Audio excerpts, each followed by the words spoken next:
Baik, assalamualaikum warahmatullahi wabarakatuh. Alhamdulillahirabbil alamin wassalatu wassalamu ala asyrofil anbiya'i wal mursalin wa ala alihi washabihi ajmain amma ba'd. Segala puji bagi Allah Tuhan semesta alam. Semoga salawat dan keselamatan tercurahkan selalu kepada Nabi kita Muhammad SAW serta keluarganya dan para sahabatnya.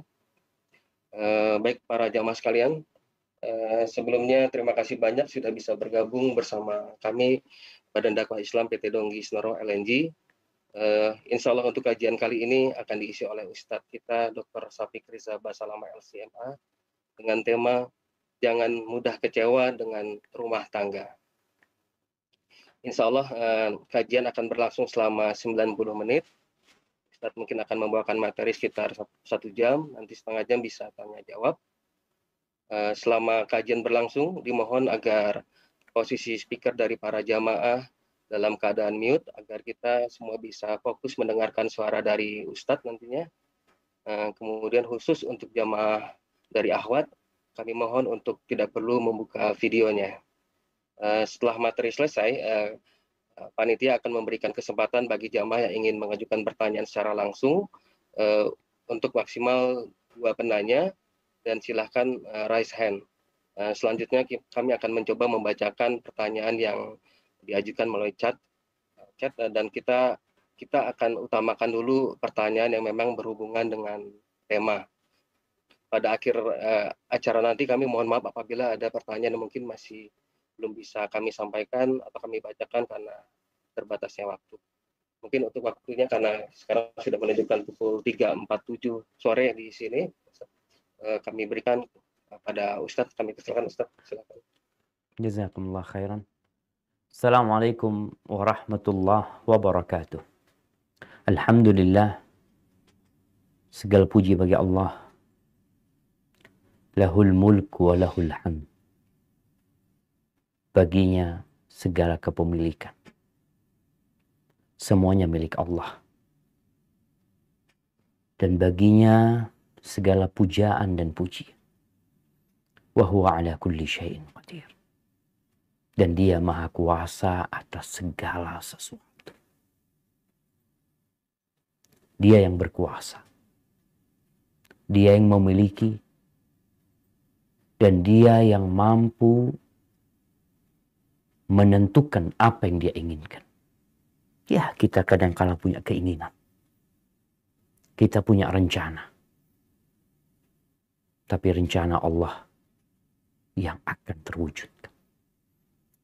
Allahumma salli wa sallim ala sayyidina wa maulana Muhammadin wa ala alihi wa ashabihi ajma'in. Ya Allah, semoga salawat dan salam senantiasa Engkau curahkan untuk hamba kekasih-Mu, untuk baginda Nabi kita Muhammad alaihi salatu wassalam, yang hari ini hari Jumat tanggal 24 Jumadal Ula 1442 Hijriah, yang bertepatan dengan 8 Januari 2021. Kita tahu hari Jumat harinya berselawat buat Nabi alaihi salatu wassalam. Semoga Allah senantiasa mencurahkan salawat dan salamnya untuk beliau, untuk keluarga beliau, untuk para sahabat beliau dan orang-orang yang mengikuti beliau. Amma ba'd, jamaah rahimakumullah, hidup ini ujian. Kali ini kita akan berbincang tentang kecewa dengan rumah tangga. Ingat, kita tidak pernah meminta kehadiran kita ke bumi ini. Ya, mungkin orang tua kita berdoa. Mereka memohon kepada Allah agar ada penerus mereka. Mungkin mereka berdoa dengan doanya Nabi Ibrahim, Rabbi habli minas salihin. Mungkin dengan doanya Nabi Zakaria, Rabbi habli min ladunka dzurriyyatan thayyibah. Subhanallah. Akhirnya kita hadir. Kehadiran kita ke tempat ini adalah memasuki ruang ujian. Yang dari sejak kita di perut ibunda kita. Kita berumur 120 hari Allah telah menetapkan segala fasilitas untuk kita. Semuanya sudah ditetapkan, ditulis. Tugas kita menjalani. Allah berfirman tentang ujian ini di surat Al-Mulk ayat 2. Silahkan dibaca.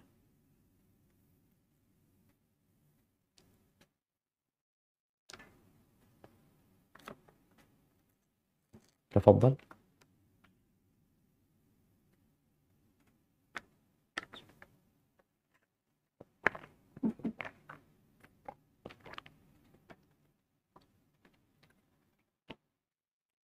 Naam. Maaf tadi.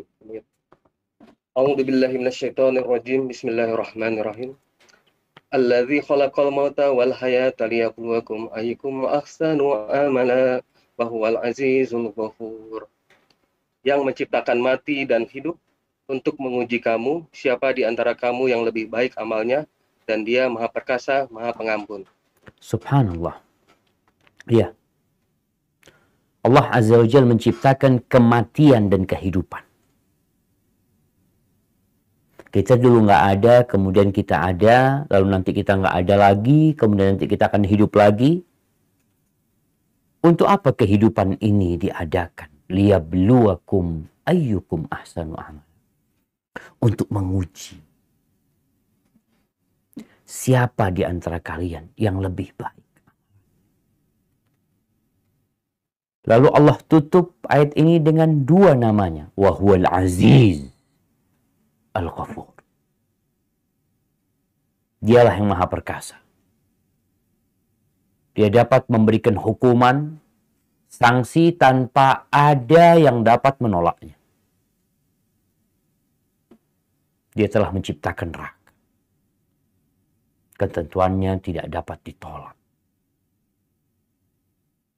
Al-Ghafur, namun Allah itu maha pengampun.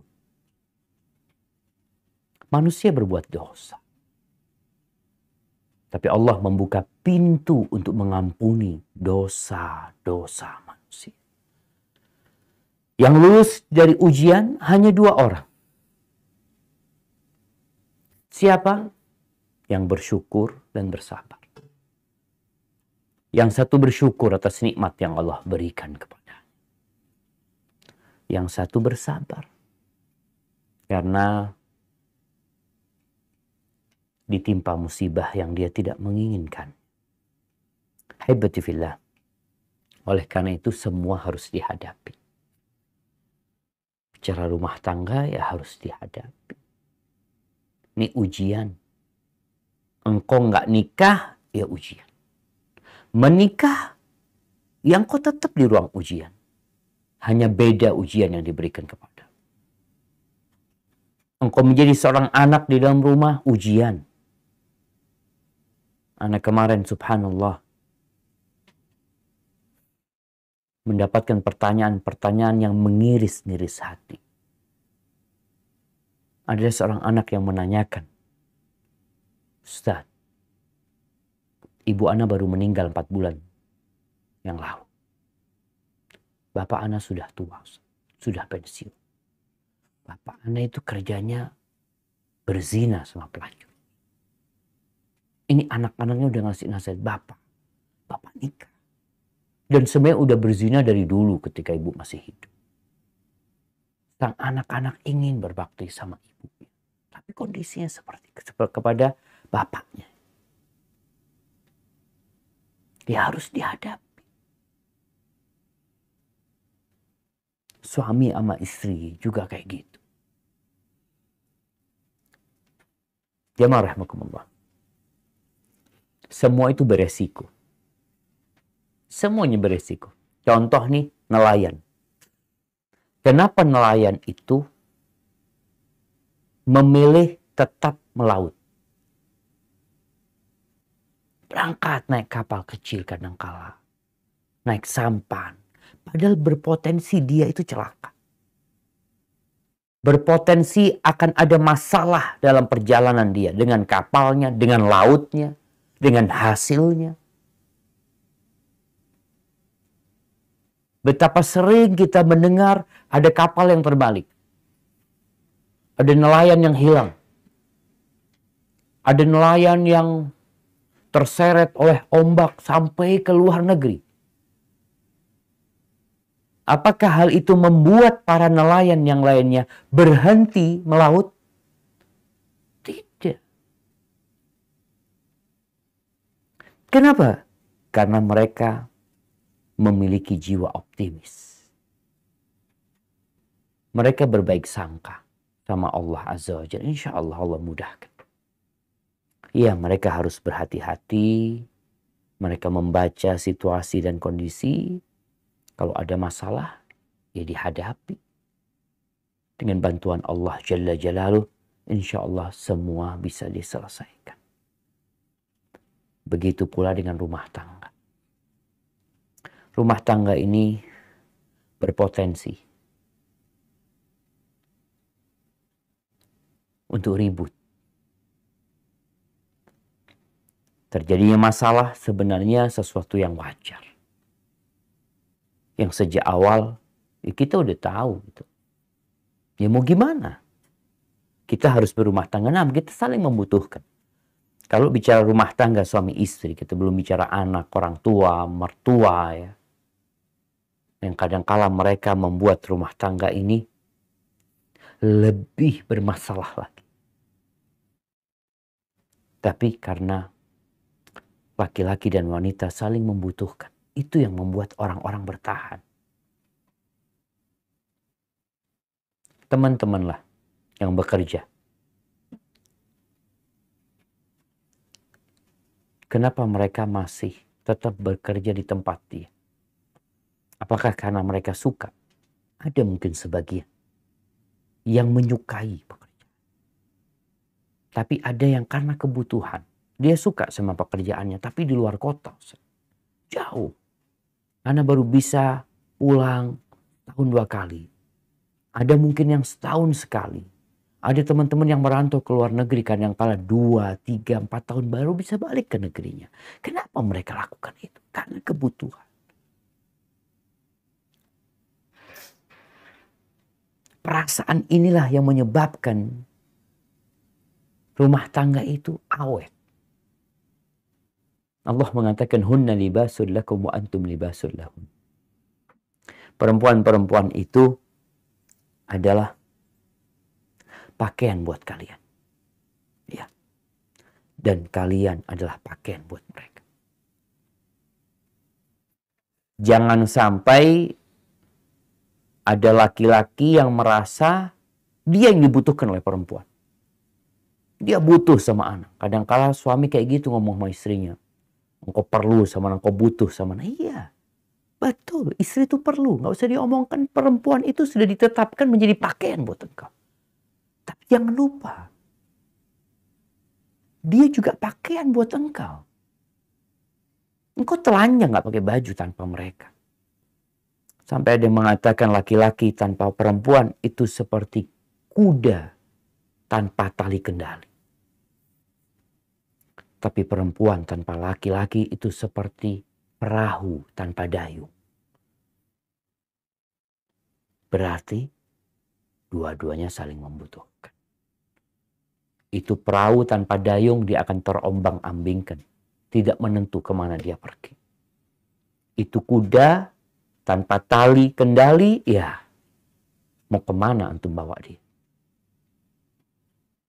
Maka kata Rasul Sallallahu Alaihi Wasallam, ketika beliau ditanya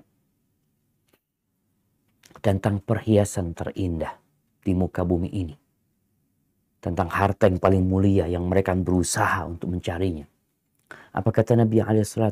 3. Lisanun dzakir, lisan yang pandai berzikir. Wa qalbun syakir, hati yang pandai bersyukur. Yang ketiga, wa zaujatun mu'minatun tu'inuhu ala amril akhir.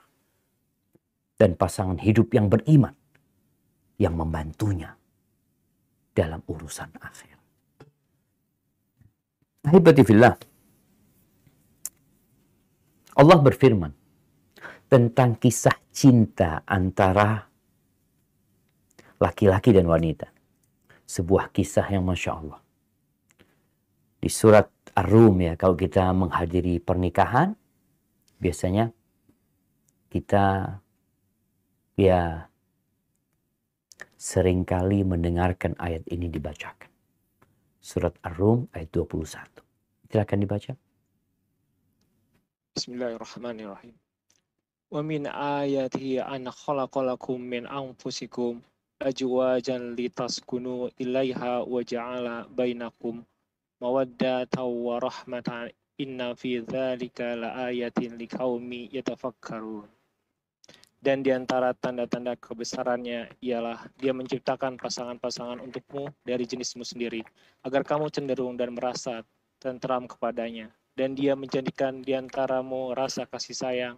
Sungguh pada yang demikian itu benar-benar terdapat tanda-tanda kebesaran Allah bagi kaum yang berfikir. Kita termasuk yang berfikir enggak? Manusia mengetahui perasaan dia terhadap lawan jenisnya. Semua tahu itu. Ana tahu. Ana punya kecondongan. Dan manusia disibukkan dengan memikirkan perasaan tersebut. Merajut mimpi, membuat perencanaan untuk mewujudkan mimpinya, membina rumah tangga. Bersama siapa? Bersama orang yang dia cintai. Dengan yang hati dia condong. Sampai sini kita selalu memikirkan hal itu. Nanti berusaha untuk melamar. Kadangkala ditolak. Kadangkala ada usaha lagi. Kemudian diterima. Setelah diterima. Nih, Anda ingin membicarakan hal ini supaya ketika antum kecewa. Sebenarnya kekecewaan itu ya wajar. Tapi jangan terlalu. Bagaimana antum mewujudkan mimpi antum? Melamar, kemudian menentukan tanggal pernikahan, mempersiapkan mahar, membuat undangan, menghadirkan orang-orang.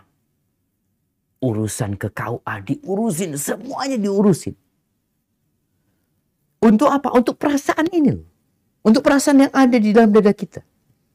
Kita memikirkan itu. Tapi kita lupa dengan yang menciptakan perasaan itu. Allah sebutkan di ayat tadi. Inna fi dzalika laayatin liqaumin yatafakkarun. Di situ ada tanda-tanda kebesaran Allah buat orang yang berpikir.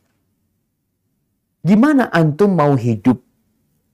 Ini buat perempuan, mau hidup sama laki-laki yang nggak pernah membesarkan antum, yang antum juga nggak terlalu tahu bagaimana dia, kadangkala hanya melihat wajahnya, tapi antum mau, anti mau. Begitu pula yang laki. Gimana kok bisa ada perasaan itu di diri antum? Siap memberikan makan kepada istri, berjuang untuk istri, merantau meninggalkan istri. Perasaan tanggung jawab nantinya. Itu siapa yang menciptakan? Jarang yang memikirkan. Karena apa? Karena dia sibuk dengan perasaannya.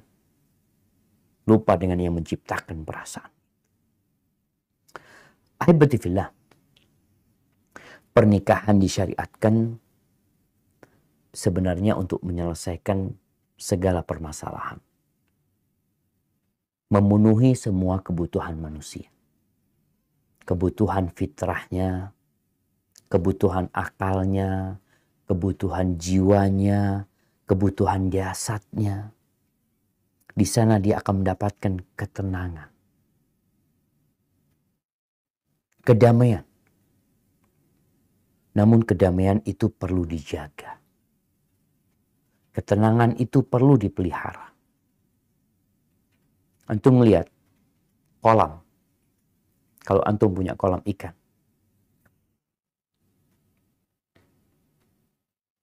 Tenang airnya, ikannya hidup nyaman di dalam. Tapi kalau ada yang ngobok-ngobok itu kolam. maka ketenangan itu hilang. Bahkan ikan yang ada di dalamnya itu bisa mati. Ada yang mabuk, gak kuat dengan getar. Begitu pula rumah tangga kita. Kalau kita gak jagain rumah tangga ini, yang ada cinta itu seperti ikan-ikan yang mabuk. Ikannya awalnya jumlahnya 10 ekor. Ada koi yang bagus-bagus 10 ekor. Diobok-obok tinggal 8. Ini ibarat cinta itu ada 10 di sana, 8 hilang. Tapi sebenarnya engkau bisa menghadirkan 2 ikan lagi ke sana. Jumlahnya tetap 10. Kadang-kadang diobok-obok lagi mati 10. Habis sudah cintanya. Tapi kalau mati 5, alhamdulillah masih ada. Masih bisa dirawat. Bahkan mungkin 5 itu beranak pinak. Sehingga kolam itu kembali dengan jumlah 10 ikan di dalam.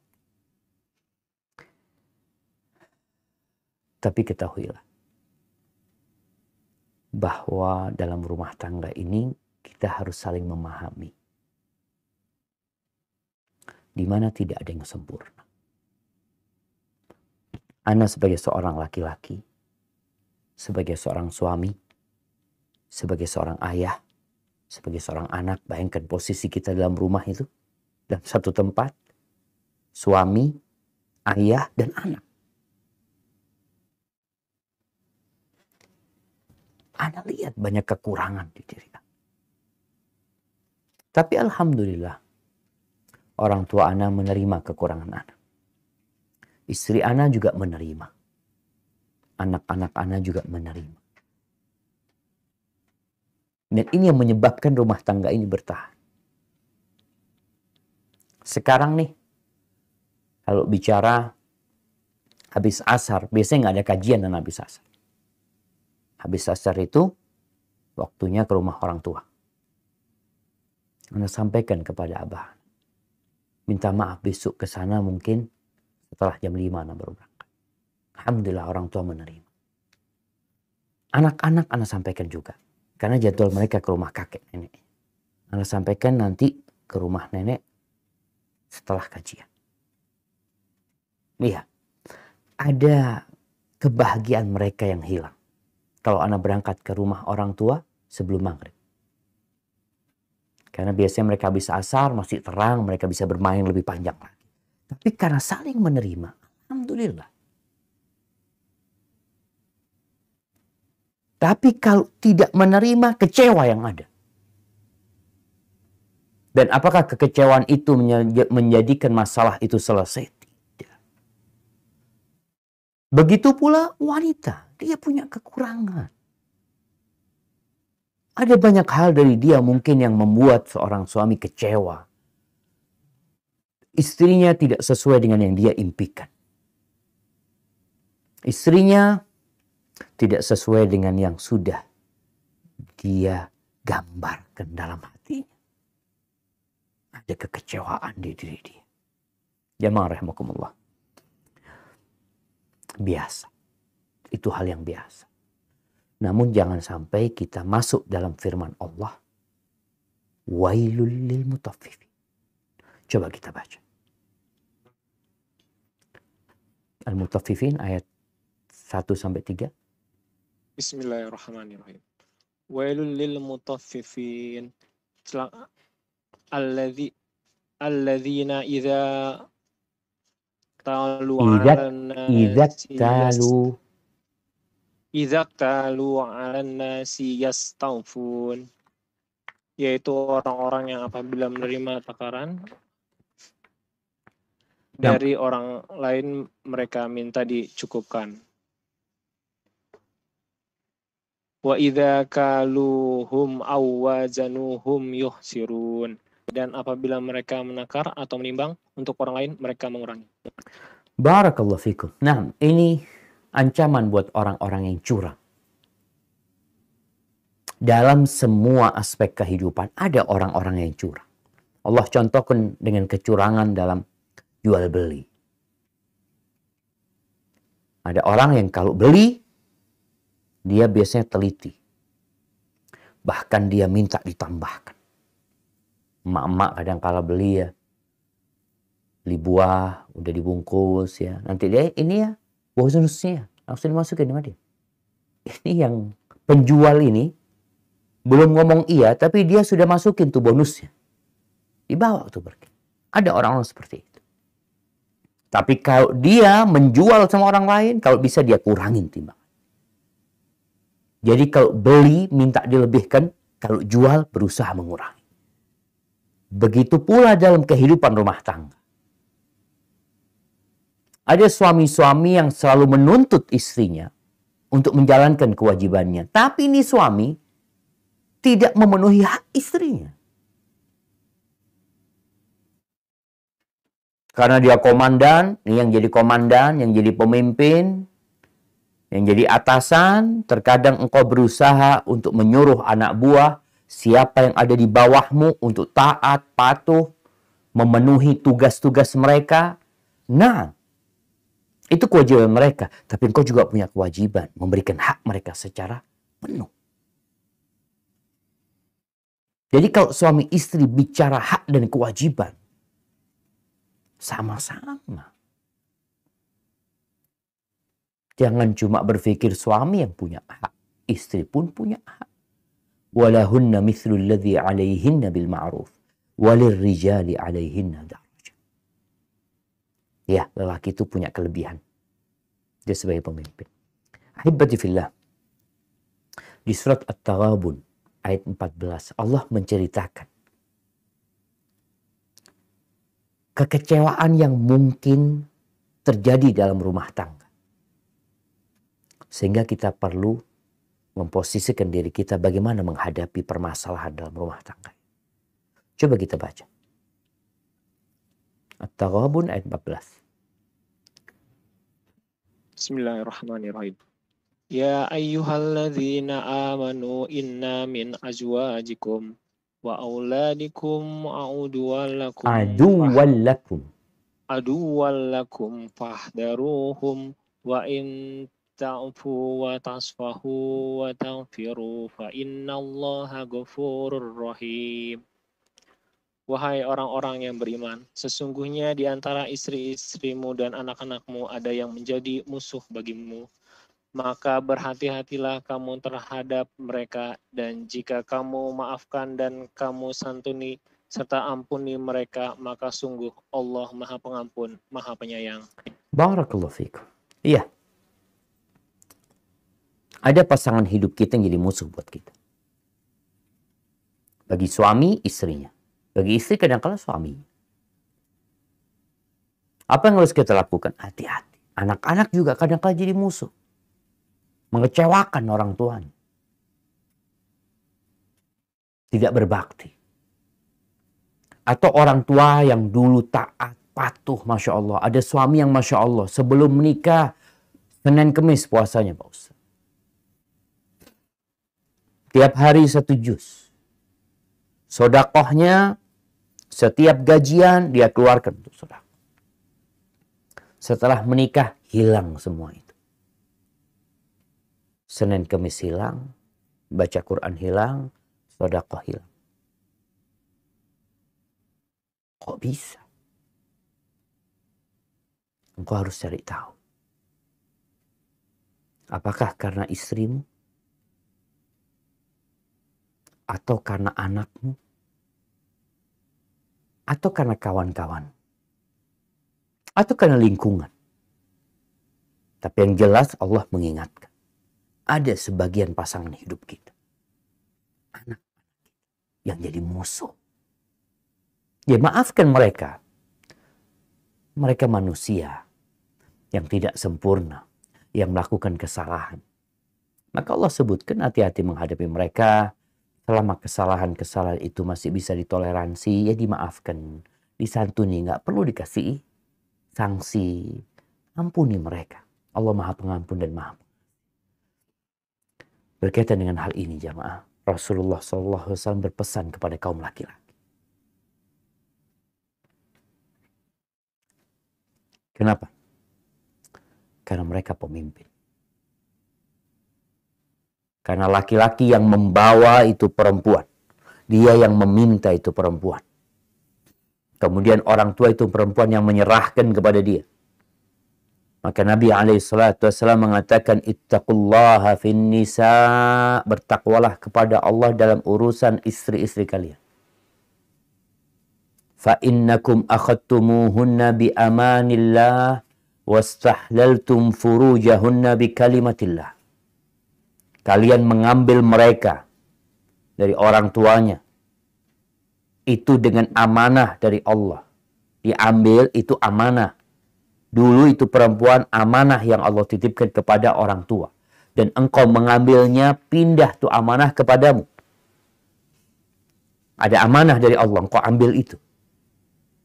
Tatkala seorang laki-laki mengatakan, gabiltu nikaha wa tazwijaha bil mahril madhkur, aku terima nikahnya, kawinnya dengan mahar yang disebutkan. Itu ada perpindahan amanah. Yang dengan itu engkau bertanggung jawab.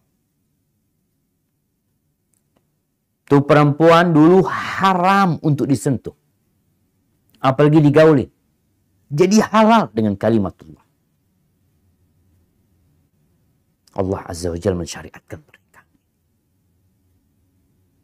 Jadi, tatkala ada masalah di dalam rumah tangga, ketika engkau kecewa sama istrimu, jangan sampai kekecewaanmu itu membuat engkau lupa dengan amanah yang Allah berikan kepada.